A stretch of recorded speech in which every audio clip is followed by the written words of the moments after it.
Moi, je n'étais pas au courant qu'ils avaient changé la formule. Et quand j'ai pris le nouveau médicament, dès la première semaine, j'ai senti tous les symptômes que j'avais de la thyroïde avant qu'on m'enlève la glande. De la chaleur dans les pieds, j'étais pas bien fatigué. Alors je me plains à mon pharmacien.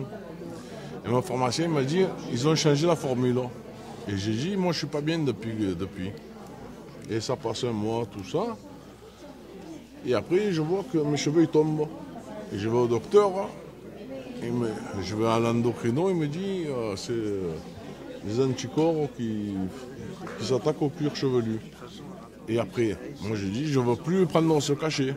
Et il me dit, vous n'avez pas le choix, il n'y a que ce cachet. Et si vous ne le prenez pas, vous êtes encore moins bien. Comment je fais? Vous n'avez pas le choix. Et après, j'ai vu à la télé qu'ils en parlaient, dans le journal, qu'ils en parlaient. J'ai dit, ouais, ça doit être à cause du cachet que je perds les cheveux.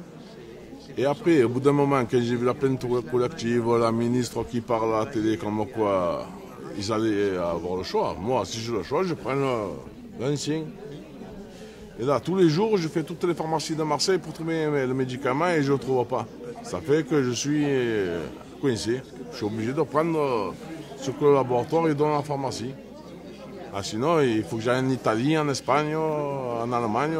Et je pas là, comment je fais? Si je ne le prends pas, je suis encore moins bien. Et avec toute l'action collective qu'il y a, c'est une crise sanitaire. Le ministre doit rendre des comptes là. C'est incroyable de voir ça qu'en France, dans tous les autres pays de l'Europe, vous avez le choix. Et en France, vous n'avez pas le choix. C'est incroyable. C'est incroyable.